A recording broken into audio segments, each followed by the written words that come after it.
بسم الله الرحمن الرحيم. الحمد لله رب العالمين، وصلى الله وسلم على سيدنا محمد وعلى آله وصحبه أجمعين. الحديث الثاني. قال الإمام البخاري رحمه الله تعالى: حدثنا عبد الله بن يوسف قال أخبرنا مالك عن هشام بن عروة عن أبيه عن عائشة أم المؤمنين رضي الله عنها أن الحارث بن هشام رضي الله عنه سأل رسول الله صلى الله عليه وسلم فقال: يا رسول الله، كيف يأتيك الوحي؟ فقال رسول الله صلى الله عليه وسلم: أحيانا يأتيني مثل صلصلة الجرس وهو أشده علي فيفصم عني وقد وعيت عنه ما قال، وأحيانا يتمثل لي الملك رجلا فيكلمني فأعي ما يقول. قالت عائشة رضي الله عنها: ولقد رأيته ينزل عليه الوحي في اليوم الشديد البرد فيفصم عنه وإن جبينه ليتفصد عرقا. halkan waxaan ka sharxaynaa insha allahu tacaala xadiidkii labaad uu soo arooriyay alimaam albukhaari fi kitaab badi lwaxy. xadiidkan isaga ah alimaam albukhaari meel kale ayuu kusoo wariyey kitaabka la yihahdo badi lkhalq. xadiidka waxaa kaloo soo wariyay alimaam muslim radia allahu canhu fi kitaab alfadaa'il, baabu tiibi caraqi الnabiy salى allahu alayhi wasalam fi lbardi wa xiina yaأtiihi اlwaxy. marka xadiidkan waa xadiid muttafaqun calayhi. marka xadiidka waxaan ku bilaabeynaa xadiidka sida maaragtay aan arkayno wuxuu ku bilowdaa sanad. alimaam bukhaari wuxuu soo aroorinaya xadiid kasta kahortiis xadiidkan habka uu kusoo gaaray. marka qaala alimaam albukhaari wuxuu yihi: xadahanaa cabdullaahi bin yuusuf. marka rijaalu sanad ayaan xoogaa wax ka tilmaamaynaa si aan u ogaano raggan iyaga ah xaaladooda sida ay tahay. xadiid koowaad ayaan kusoo sheegnay ragga imaam bukhaari asaaniiddiisa ku jirto waa kulligood waa dad hiqaad ah oo maaragtay lagu kalsoon yahay, culammadana isku raaceen axaadiidtooda saxiix inay tahay. laakiin annaga waxaa halkan ka sheegayna waxay tahay si aan u ogaano taariikhdooda iyo siday ahaayeen si aan ugu daysano. qaala alimaam albukhaari wuxuu yihi: xadahanaa cabdullaahi bin yuusuf. cabdullaahi bin yuusuf waa nin asalkiisa wuxuu ahaa dimashqi, kadib alimaam malik ayuu u rartay.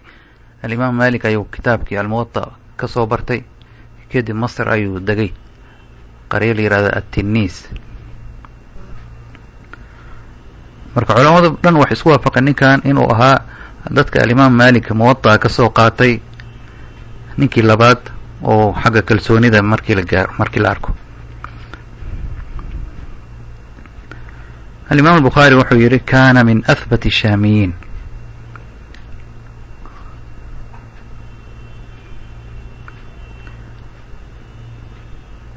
laqiituhu bimisra, masran kula kulma yiro ninkan sanata 17 و200.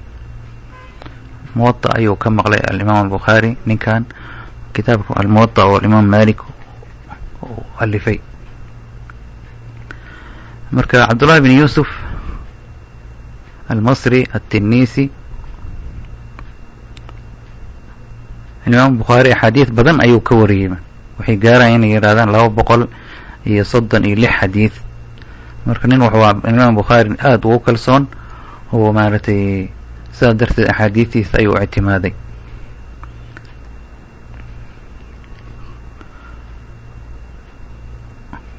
wuxuuna dhintay ninkan sanadka markuu ahaa 218.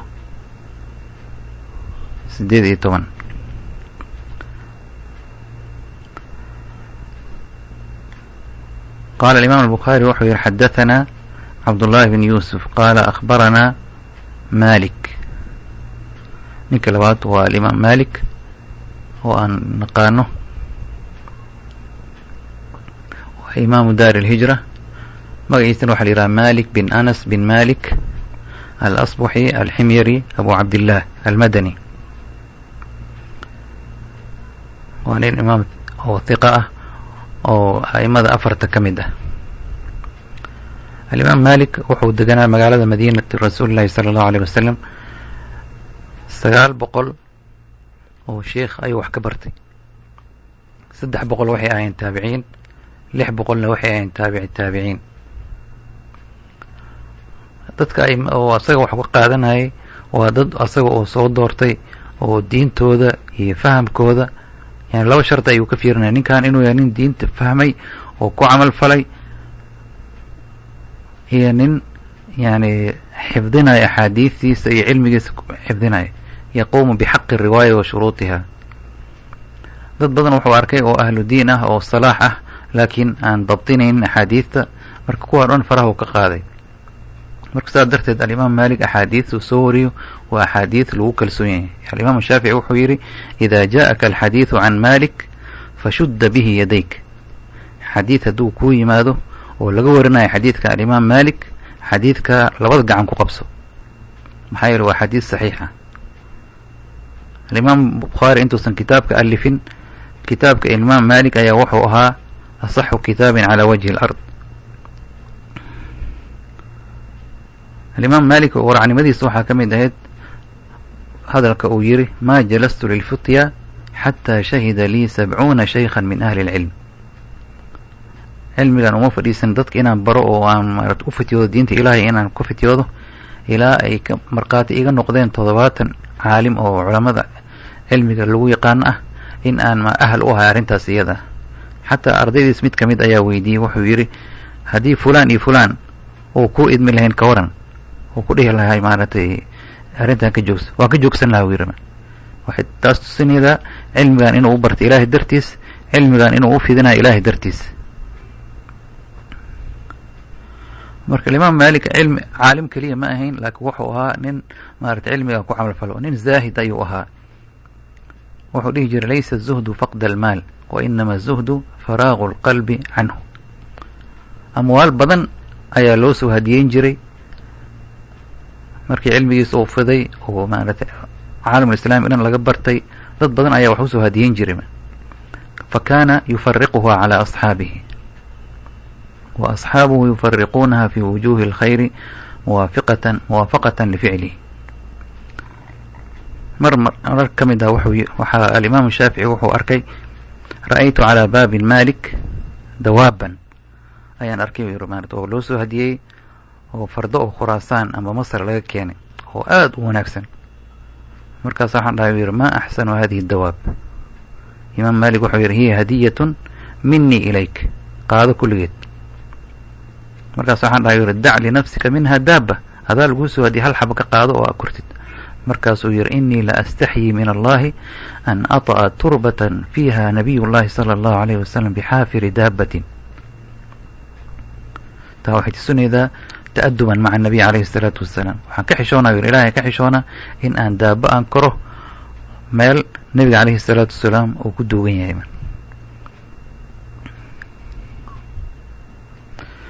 marka alimaam malik taqwadiisa iyo maaragtay alla kacabsigiisa wax lasoo koobi kara ma ahan.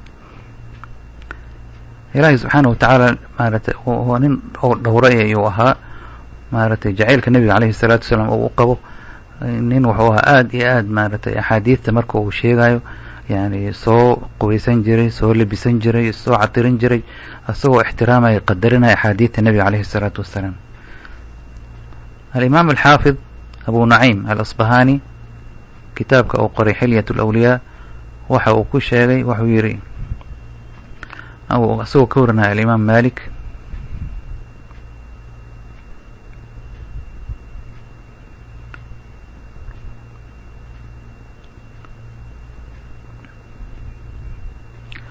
wuxuu yidhi ma bittu laylaة إila wara'aytu fiiha rasuula اllahi salى اllahu عalيه wasalam. habeen ma seexano yidhi ilaa habeenka haddaan seexdo waxaan ku riyon jiray nabiga calayhi الsalaatu wasalaam. marka intaas o dhan fadaaishiisa ayay ka mid tahay. macluumaad oo deg dega haddii aan ka qaadano a'imada kale oo afarta soo hartay. alimaam abu xaniifa magaciisa waxaa la dhihi jiray nucmaan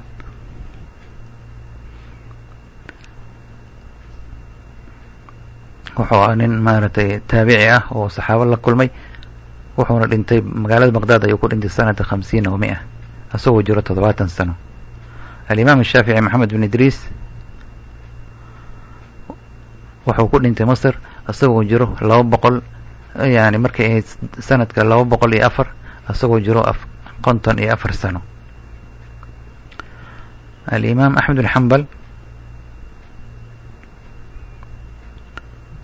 isagana wuxuu dhintay sanadka markuu ahaa 241 asagoo jiro 80 sano, magaalada baqdaad ayuu ku dhintay.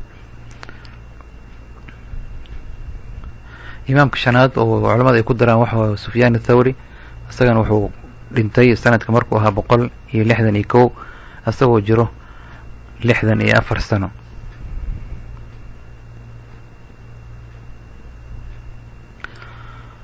marka aimadan afarta ah waxay dadka ilaahay subxaana wa tacaala diinta ilaahay uu ku xifdiyey. marka alimaam albukhaari wuxuu yihi xadatanaa, xadiidkan waxaa noo waramay cabdullahi bin yuusuf qaala akhbaranaa malik can hishaam bin curwa. qofka saddexaad oo xadiidka noo soo warinaya wuxuu yahay hishaam bin curwa.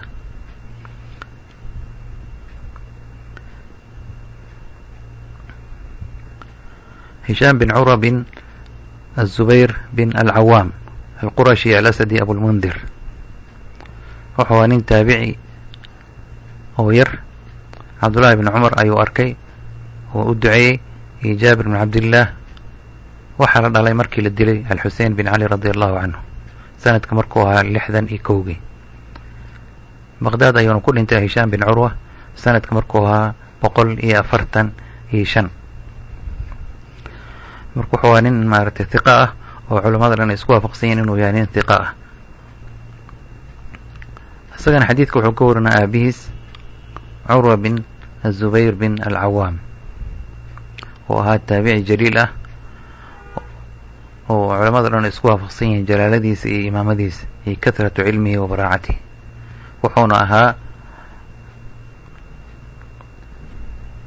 axad alfuqahaa السبعة aan soo sheegnay magaalada madiina markii saxaabada ay dhinteen, taabiciinta ay maaragtay waaweyn ay meeshii joogeen, 7 qof ayaa markaa joogtay oo maaragtay lala noqonayay oo cilmiga iyada maaragtay master u ahaa. 7daas magacyadooda haddii aan baranno waxaa ka mid ahaa waxay ahaayeen alimaam curwa bin zubayr, alimaam saciid bin almusayib, alimaam cubaydillaahi bin cabdillaahi bin cutba bin mascuud, alimaam القاسم بن محمد بن أبي بكر، الإمام سليمان بن يسار، الإمام خارجة بن زيد بن ثابت. كان تضبات ولسku khilaafa laakiin waxaa loo badan yahay inuu ahaa أبو بكر بن عبد الرحمن بن الحارث بن هشام. marka waa الفقهاء السبعة oo alaclaam ahaa oo taabiciinta waaweyn ahaa oo madiina joogay oo cilmiga laga baran jirin. marka alimaam curwa bin zubayr bin alcawaam dadka ayuu ka mid ahaa. nin wuxuu ahaa ilaahay subxaana wa tacaala maaragtay makaano weyn dejiyey oo wujuuhul khayr oo dhan kulansaday. nebiga calayhi salaatu wasalaam wuxuu ahaa sihruhu. nebigu wuxuu qabay caaisha oo aayadiis ahayd. abubakr asidiiq wuxuu ahaa jadduhu, hooyadiis waxay ahayd asmaa binti abi bakr. caaisha waxay ahayd khaalatuhu. aabihiis wuxuu ahaa zubayr bin cawaam oo 10 mubashiriina biljanna. marka waa nin wuxuu ahaa guriga kusoo koray oo bi-ada kusoo koray oo isku darsaday cilmi iyo taqwo sidaan arki doono. waxaa la dhalay sanadka markuu ahaa 20 hijriyada. isagii walaalkiis cabdullaahi bin zubayr waxay maaragtay waxaa u dhexaysay 20 sano xagga da-da. wamaata wuxuu dhintay curwa bin zubayr sanadka markuu ahaa 94. marka alimaam curwa bin zubayr wuxuu ahaa nin taqwo badan oo cibaado badan. waxaa laga soo wariyaa maalin walba inuu aqrin jiray rubcu lqur'aan, habeenkii markii la gaarana inuu ku tahajudi jiray rubcaas hoos maalintii uu aqriyo. waxaa kaloo laga soo wariyaa maaragtay inuu ahaa nin soom badan oo soomi jiray soom dahr, maalmaha ciidda iyo ayaama tashriiq ayuu afuri jiray.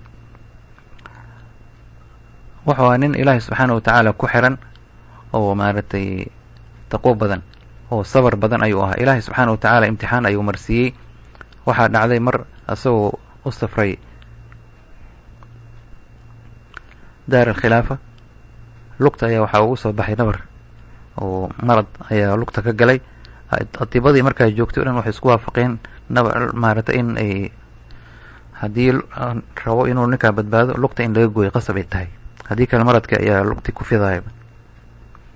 marka maaragtay waxaa la yidhi waxaa laabudda marka in xoogaa maaragtay lagu siiyo muqadir si aa maaragtay aa u seexatid aa maaragtay adagoo miyir qabin markaa lugtaan kaa goyno. markaasuu yidhi maaragtay ma yeelayo taas, caqli ilaahay subxaana wa tacaala ay siiyey inaan iska bixiyo ma rabo. marka waxaa la yidhi arrintan waa aad u culus, maaragtay lugta goynteeda waa maaragtay marka waxay u baahan tahay in lagu qabto. oo markaasuu yidhi adinka maaragtay shaqadiina iska qabsada. marka riwaayaadka o dhan waxay isku waafaqeen in alimaam curwa bn zubayr lugta laga gooyo isagoo soo jeedo oo aan maaragtay codna aan kasoo bixin afkiisa, in lugta laga gooyey. habeenkaas keliya ayaa waxaa la yidhi maaragtay ayuu maaragtay wardigii oo habeen kasta uu u istaagay jiray rubc alqur'aan uu maaragtay ku tahajudi jiray. habeenkaas ayuu maaragtay iska daayay. habeenka ku-xigeen isla markii ayuu bilaabay. alimaam ibn kathir fi kitaab bidaayat albidaaya wanihaaya wuxuu ku sheegay waxay tahay riwaayo kale in laga gooyo lugta isagoo salaada ku jiro. laakiin riwaayadaas maaragtay alimaam ibn kathir bisiiqa tadciif ayuu ku sheegaa. laakiin dadka maaragtay kutubta badana oo maaragtay oo alimaam curwa bn zubayr u tarjumto oo maaragtay mudawalaadka oo dhan waxay tilmaamayaan in laga gooyo lugta isagoo soo jeedo, maahan isagoo salaad ku jiro. marka ayan kaana maaragtay alimaam maaragtay curwa bn zubayr markii madiine uu kusoo noqday maaragtay markaas ayuu wuxuu yidhi laqad laqiitu min safarina hada nasaba, laqad laqiina min safarina hada nasaba. hadalka ayuu maaragtay tilmaamay. marka hataa xaaladda isagoo lugta maaragtay laga goynayo ayaa waxaa dhacday wiilashiis ka mid ah oo la socdo in uu galay maaragtay meel daabooyin fardo iyo waxa ay ku jiraan. marka meesha ayaa maaragtay ayuu asagana ku dhintay. marka safarka isaga ah laba musiibo ayaa ku dhacday. wiilka isagoo ugu jeclaa ugu weynaa wiilashiis ayaa meesha ku dhintay, lugt ayaa laga gooyey. markaas ayuu wuxuu dhihi jiray maaragtay ilaahay subxaana wa tacaala 4 adimood ayuu isiiyey, 2 gacan iyo 2 lug, hal ayuu iga qaaday walahu alxamd. 7 ilmo ayuu ilaahay subxaana wa tacaala isiiyey, 1 cunug ayuu iga qaaday falahu alxamd. ilaahay wax badan ayuu i baaqi yeelay. marka taa waxay tusinaydaa maaragtay ilaahay subxaana wa tacaala inuu iimaankiisa heerku gaarsanaa iyo sabarkiisa heerku gaarsanaa. marka alimaam curwa bn zubayr saas ayuu ahaa. wuxuuna ahaa nin imaam ah oo maaragtay fuqahaa 7 ka mid ah. wuxuuna ka mid ahaa dadka cumar bn cabdilcaziiz markii madiine uu tagay dadka uu la noqon jiray maaragtay oo wax weydiin jiray oo ku kalsoonaa oo maaragtay ictimaadi jiray ayuu ka mid ahaa. alimaam curwa bn zubayr xadiidkan wuxuu ka warinaa almu'miniina caaisha binti abi bakr sidiiqa binti sidiiq radia allahu canha. caaisha waxaa la yidhi almu'miniin waay. almu'miniin markii la leeyahy waxaa laga wadaa waxay tahay maaragtay fi wujuub alixtiraam wa taxriim alnikaax la fi jawaazi alkhalwati walmusaafarati. xagga ixtiraamka, xagga maaragtay baarinimada, maaragtay in maaragtay aan la guursan karin, taa ayay macnaheed tahay almu'miniin. mu'miniintu dhan ayay maaragtay u tahay. maaragtay ma banaano in maaragtay la guursado oo maaragtay waajib waxaa ku ah sida hooyada oo kale inaa u ixtiraamtid iyo ka daran. marka caaisha almu'miniin waa maaragtay maka ayaa lagu dhalay. nebiga calayhi الsalaatu wasalaam ayaa maka ku guursaday qabla alhijra bisanatayn, iyadoo jirto 6 sano waqiila 7. markii dagaalkii badr laga soo laabtay madiine laga soo haajiray ayuu nebiga calayhi الsalaatu wasalaam la aqal galay sanadka markay ahayd sanadkii 2 oo hijriyada. nebiga calayhi الsalaatu wasalaam waxay la saaxiibtay 8 sano iyo 5 bilood. wuxuu nebiga calayhi الsalaatu wasalaam dhintay iyadoo jirto 18 sano. sideedaada sano oo nabiga alayhi salatu la saaxiibtay cilmi badan ayay nabiga alayhi salaatu wasalaam ka baratay, ayay noqotay min kibaari asaxaaba, min kibaari culamaai asaxaaba sidaan arki doono. laag ilaahay subxaana wa tacaala faham siiyey oo cilmi siiyey ayay ahayd, oo taqo badan oo maaragtay ilaahay subxaana wa tacaala oo doortay. nabiga alayhi salaam gadaashiis waxay maaragtay muddo badan ayay nooleed. markay dhimanaysay radia allahu canha waxay jirtay 65 sana,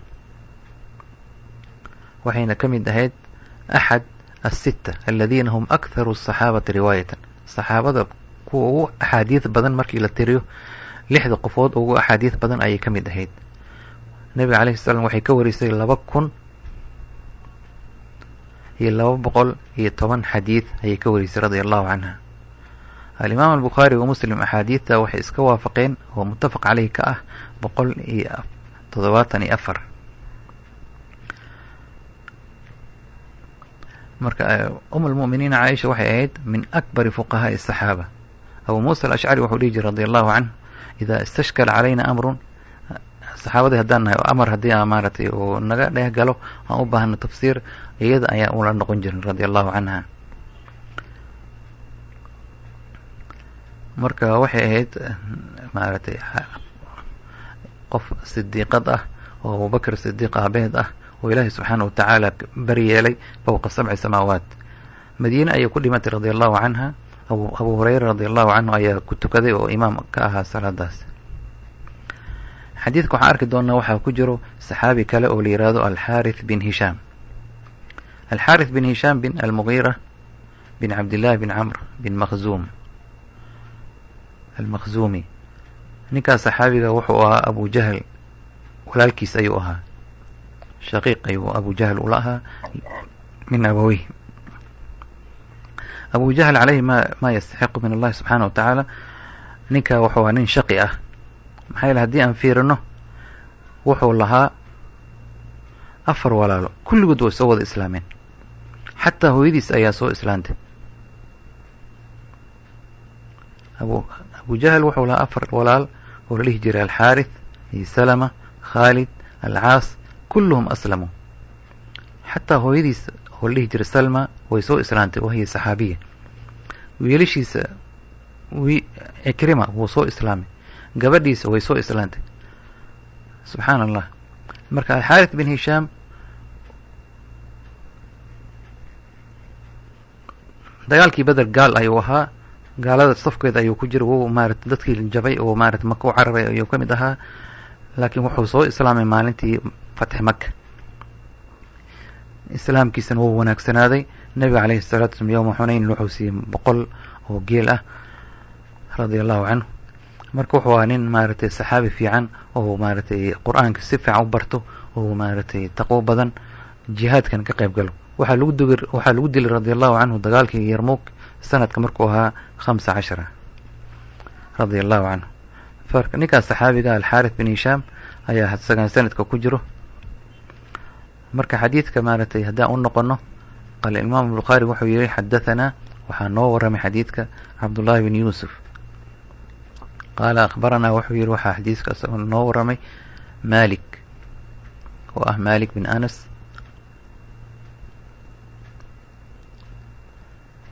can hishaam bin curwa can abiihi oo ah curwa bin zubayr can caaishata umi lmu'miniina radia allahu canha. caaisha waxay tihi ana alxaarith bin hishaam, ninkaas saxaabiga waa alxaarith bin hishaam ah, sa'ala wuu weydiiyey rasuula allahi sala allahu alay slm, nabiga ilaahay ayuu weydiiyey. faqaala wuxuu yidhi yaa rasuula allah, kayfa ya'tiika alwaxy, waxyiga siduu kugu yimaadaa? culamada waxay yidhahan su-aashan waxay u dhacaysaa waxyiga kuu imaanayo, malaga waxyiga kuu keena habka kugu yimaada asaga, ama waxyiga naftigiisa sidee adiga u maqashaa maarata kuu soo gaara. faqaala rasuulu llahi sala allahu alayhi wasalam wuxuu yidhi axyaanan ya'tiinii midla salsalati aljaras wa huwa ashadduhu calaya. axyaanan waqtiyada qaarkood waxyiga wuu ii yimaadaa, wuxuu igu yimaadaa isagoo ah sida salsalat aljaras. jaraska waa gambaleelka, codka gambaleelka dhalodiisa oo kale ayuu igu yimaadaa. taa wuxuu nabiga calayhi salaatu wasalaam wuxuu suuraynaa waxay tahay shay annaga qeyb naga ah, maxaa yeele malagaas codkiisa annaga ma maqalno, habka waxyiga uu nabiga calayhi salaam kusoo gaaro ma aragno. waa xaalad dadka ka qarsoon, saxaabada ka qarsoon, oo nabiga calayhi salaatu wasalaam maqlaya keliya.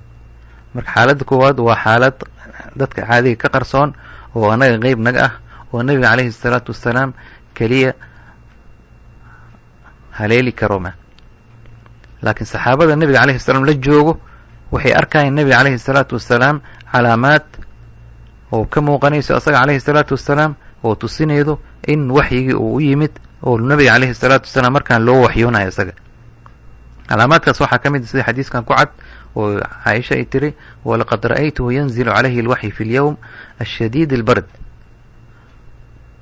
maalin qabowgiisa uu daran yahay in uu waxyiga markuu kusoo dego nabiga calayhi salaatu wasalaam waxaan arkaynaa ina jabiinahu layatafasadu caraqa, dhafoorkiisa inuu caraq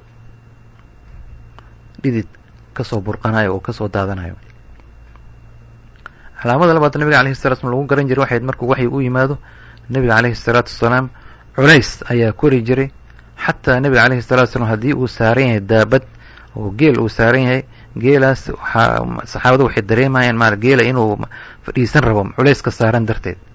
hataa mar waxaa dhacday nabiga calayhi salatu wasalaam waxyiga inuu u yimid isaga oo jilibkiisa uu saaran yahay saxaabiga la dhihi jiray zayd bin thaabit oo kaatib alwaxyi ahaa. yani lugtiisa iyo lugta nabiga calayhi salatu wasalaam nabiga ayaa lugtiisa wuxuu saaray lugta zayd, marka waxyigii ayaa yimid oo nabiga calayhi salaam kusoo degay. zayd wuxuu yihi kaadat rijli an tarud, lugteeda waxay sigtay inay burburto oo oo ay jabto culayska darteed. marka calaamooyinka taa waxaa ka mid ahayd oo cumar bin khataab uu laga soo wariyey saxaabada kale in nabiga calayhi salaatu wasalaam saxaabada haddii rabaan inay usoo dhawaadaan ay is yirahdaan maqla waxaa meesha ka jiro, in nabiga calayhi salaam wejigiisa agtiisa laga maqli jiray sawd sida shinida codkeeda oo kale in la maqlayo. wejiga nabiga calayhi salaatu wasalaam ayaa isbedeli jiray oo qof kurbaysan oo yani murug hayso oo oo culays ku jiro oo shido ku jiro ayay dareemi jireen. marka calaamadahaas oo dhan waxay tusinaydaa nabiga calayhi salaatu wasalaam xaaladan asaga hadda kusoo degtay in uu loo waxyoonayo calayhi salaatu wasalaam. waxyiga culayskiisa shidadiisa ayuu tilmaamaya nabiga calayhi salaatu wasalaam. marka xadiidka wuxuu tilmaamaya xaaladaas. marka waxyiga nabiga calayhi salaam wuxuu ugu yimaadaa kayfiyado kala duwan. kayfiyadaas ayaa ka mid ah in uu malagii asagoo malagnimadiisii inuu nabiga calayhi salaam u qaabilo, oo nabiga calayhi salaatu wasalaam ilaahay subxaana watacaala wuxuu siiyey daaqo oo arrintaa iyada ah inuu ku qaabilo oo oo si uu istiicaabo.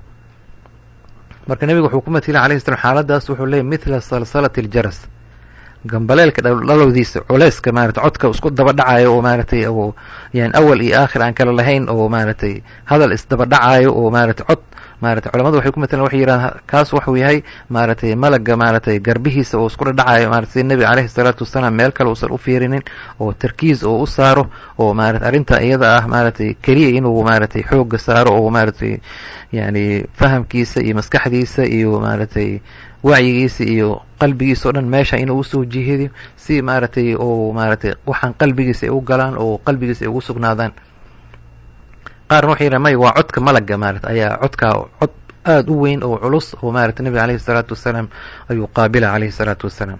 marka wuxuu yihi nabiga alayhi salam axyaanan waqtiyo ya'tiinii wuu u yimaada malagii mithla salsalati aljaras, gambaleelka dhaladiisa oo kale, wa huwa asagoo ashadduhu calaya, wa huwa kaa ashadduhu waa xaaladaha malaga uu igu yimaado oo waxyi uu soo waxyoodo waa xaalada ugu adag calaya aniga korkayga ku adag.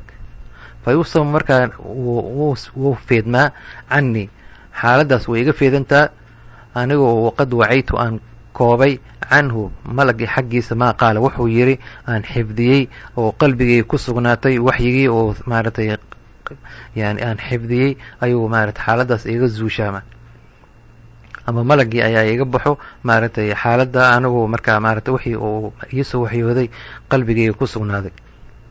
wa axyaanan waqtiyana yatamathalu malagii uu iskay shabahaa liya almalaku malagii wuxuu aniga darteed wuxuu iskay shabahaa rajulan nin oo markaa fa yukallimunii oo ila hadlaa fa acii markaa waan weelayaa maa yaquulu waxa uu yiraahdo wuxuu ii sheego markaa waan xifdiyaa. waa xaalad ka fudud xaaladii hore. qof bini aadan markii uu bini aadan kale u yimaado oo hadal u sheego hadalka maaragtay markuu ninkaa la kulmayo waa nin caadi marka dhibaato nabiga cali lama kulmaayo wixii loo sheegay ayuu maaragtay xifdiyaa khalaas marka malag waa iska baxaa marka xaaladan oo kale saxaabada ninkaa way arkaan. marka jibriil calayhi salaam oo malakul waxyi ah nabiga calayhi salaatu wasalaam markuu usoo waxyoonayo fi maaragtay calaa shakli rajul maaragtay qaaliban wuxuu ugu imaan jiray nin saxaabi oo la dhihi jiray dixyat alkalbi. saxaabada markaa meeshii joogto waxay u maleeyaan ninka saxaabiga inuu yahay. marka nebiga ayuu gees ula baxaa marka ayagu wuxuu loo baahan markaa u sheegaa radia allahu canhum. marka nebiga wuxuu leey axyaanan yatamathalu liya almalaku rajulan fayukallimunii wuu ila hadlaa oo wuu ii sheegaa wixii markaa waxyi ah fa acii waan koobaa maa yaquul wuxuu yiraahdo oo wixii uu yiraahdo waan meeleeyaa waan weeleeyaa waan xifdiyaa.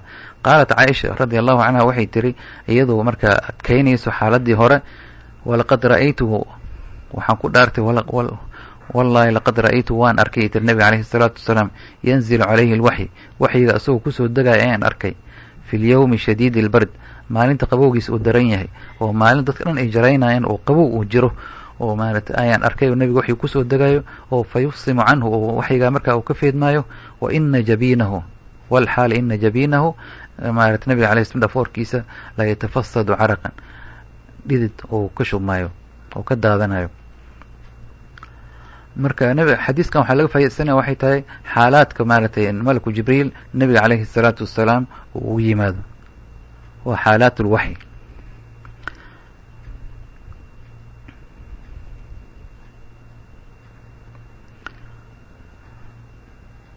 marka yani xaaladahan keliya ma ahayn culamadu waxay yidhahdaan yani waxyiga maaragtay siyaabo badan ayuu nabiga calayhi الsalaatu wasalaam ugu imaan jiray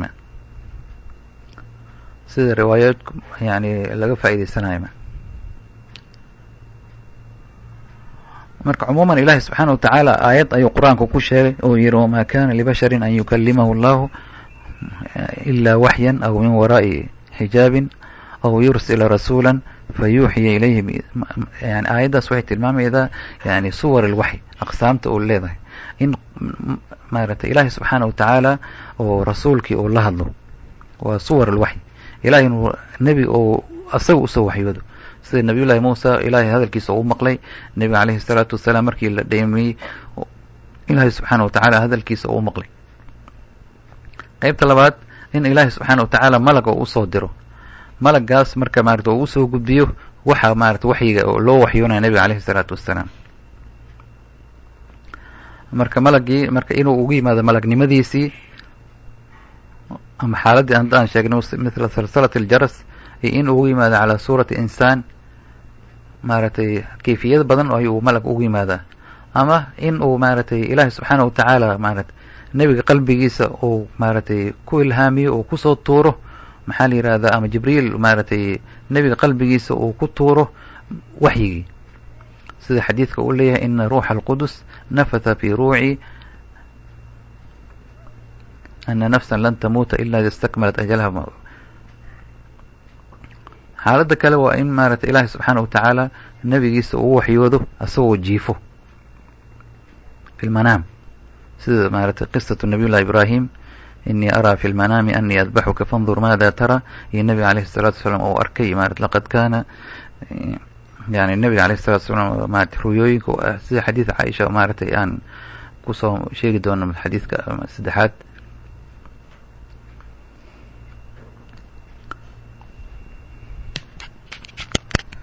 marka xadiidka waxyaaba badan ayaa laga faa'iidaysanaa waxaa ka mid ah maaragtay waxyigan asaga ah oo maaragtay qiimaha uu leeyahay oo ilaahi subxaana watacaala maaragtay uu min raxmatihi caleyh maaragtay ilaahay uu noogu naxariistay in uu bini aadanka uu ka doorto qof uu nebi uu ka dhigo uu usoo waxyoodo oo si uu u gaarsiiyo khalqiga ilaahi subxaana watacaala waxyaabaha laga rabo.